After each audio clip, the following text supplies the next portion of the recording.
Hey, what's up everyone? This is Silver Slayer. Thank you for tuning into this video. What if I told you that your money is worthless? That our financial system is corrupt? That the higher ups, the people behind the scenes, are using debt to enslave us? That the dollar has lost 98% of its purchasing power due to inflation? This is the reality we live in, and it's not getting any better anytime soon. This article will be in the description. It's talking about why your money is worthless. Link will be in the description. It's a very, very well written article, and it's an extremely important topic because as our money is losing its purchasing power, we have a choice. Either hold on to it and let it all fail, including our hard-earned dollars, or transfer our wealth into something that holds its value, which is precious metals. So let's jump into it. Why is our nation in financial peril? Why are most of this nation working more for less money and are sinking deeper in debt? Most people attribute it merely to the economy or the government, complain and leave it at that. They fail to realize how the banking and monetary system works and how that affects them. The vast majority of the people do not understand how money works. They believe that it is backed by gold or silver and that's what gives it value. In reality, money has not been backed by anything since 1971 when President Richard Nixon announced the US dollar would no longer be redeemable for gold. Prior to that point, particularly before 1933, the dollar was redeemable for gold. Now what we have is fiat currency, which is money backed by absolutely nothing. That's why you don't see any of our constitutional silver anymore. Pre-1965, walking liberties, mercury dimes, barber quarters, barber half dollars. It's not backed by anything. Back in the day, if I went to the store and gave my store clerk a walking liberty piece worth 50 cents, I was giving them 50 cents of value because there was 50 cents worth of silver inside of that coin. But nowadays, our money doesn't have anything backing it. So you can see how inflation would rapidly destroy our financial situation. So anyways, originally, paper money was used as a receipt for gold. People used to take their gold to the goldsmiths for safekeeping in their vaults for a fee. The depositor would get a receipt which allowed them to come back and collect their gold. This goldsmith soon began to realize the vast majority never came back to reclaim their gold, so they began to loan it out for others for a small fee. However, they would loan out many times more gold than they had in their vaults, and this brought them large profits. This was the original fractional reserve banking system. So fractional reserve banking allows banks to loan out more than what they have in actual deposits. The reserve requirement determines how much they have to keep it in reserve, and through that, how much they can loan out. For example, if a bank has $10,000 in deposits, if the reserve requirement is 10%, they can loan out up to $90,000. This fraudulent system has allowed the banking system to reap massive profits, and is only industry that is permitted to do this. No other business is allowed to legally loan out more money than what they have and do it for a profit. In short, the banks loan out money that does not exist and then charge interest on it, demand real collateral on that non-existent money.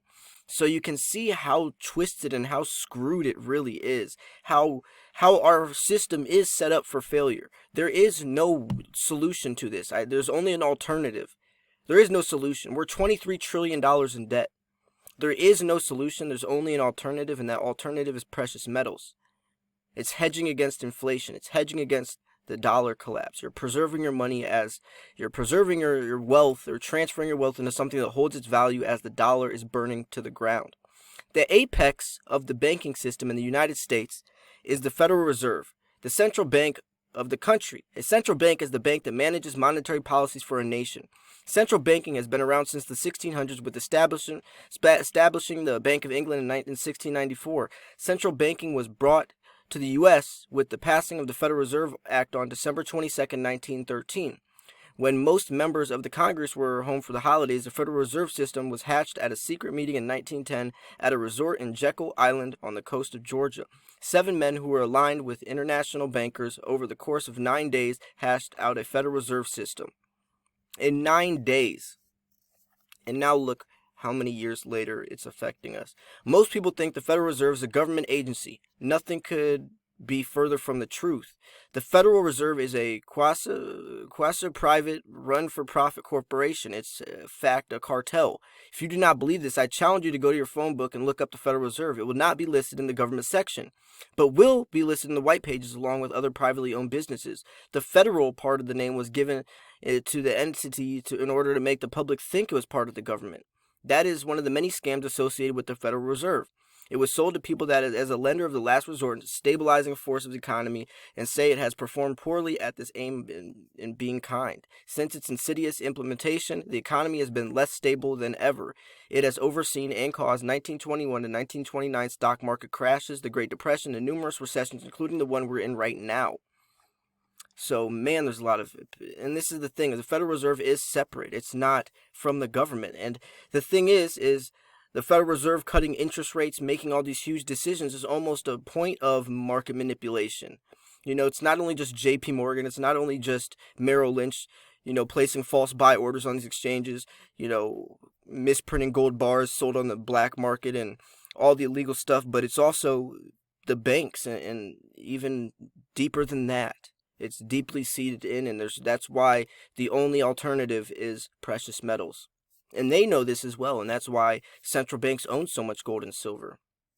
So, it is common belief that money comes from, hold on, okay. So, yes, it's common belief that money comes from the government or the Federal Reserve gives us into the government. It's actuality, the private Federal Reserve loans it to the government at interest. This places the government and thus the people and the nation in immediate debt. And debt is a way to control the population, the masses, to enslave us. This is why national business and consumer debt has risen since the Fed came into being. We have debt in a debt-based monetary system. They are responsible for this nation being taken off the gold standard. Having a currency backed by real assets like gold and silver limits how much money you can print. The move away from the gold standard has allowed the Fed to literally print money out of thin air, since there is nothing backing the currency. The only thing that gives its value is the amount of it in circulation. The increase of money in circulation coupled with nothing backing the currency has caused a constant devaluing of our money, which I've mentioned time and time again. A dollar today has lost over 90% of its purchasing power or buying power from that early 1900s.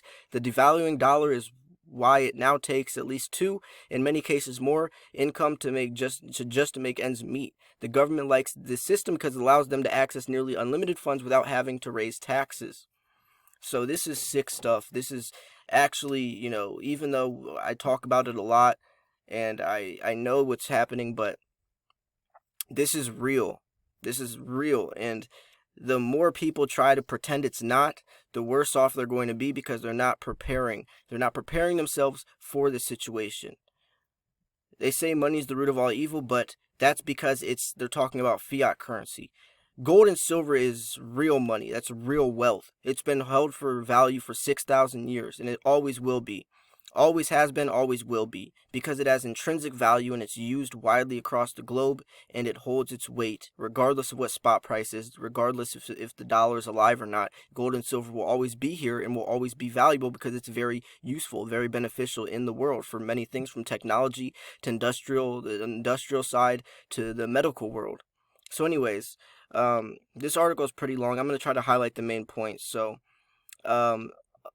here is going into the Federal Reserve has allowed international bankers, families like the Rothschilds, the Rockefellers, the Harrimans, and the Schiffs, the Warburgs, and the Morgans, to name a few, which is, they're talking about JP Morgan, which is definitely a scam or a shady company, to sink their claws into the United States, not only financially but politically as well. That was only one step in the plan, has been worked for a very long time. The immense wealth of those who own the Fed and the central banks has quite literally allowed them to buy our government. So these things are not pleasant to think about or write, but we can and must stop this from happening.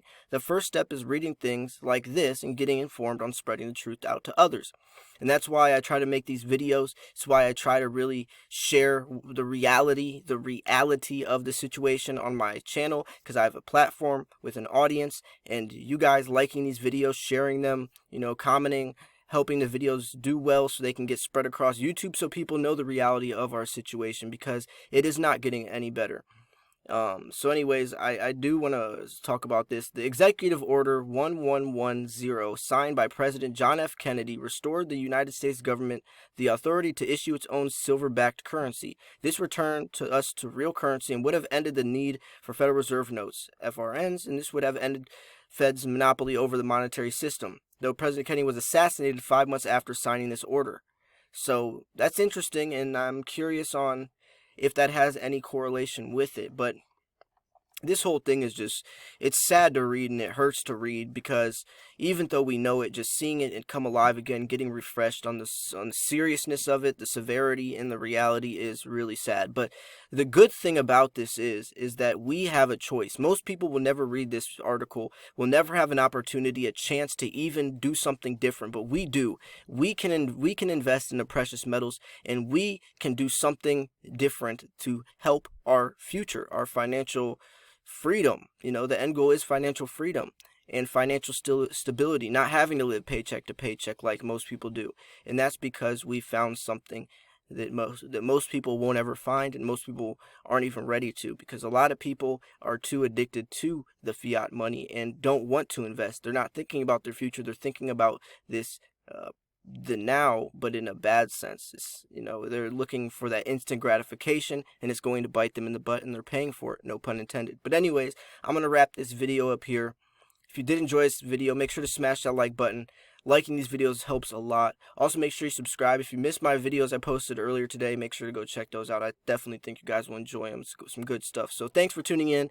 This was Silver Slayer. I'll see you guys soon. Peace.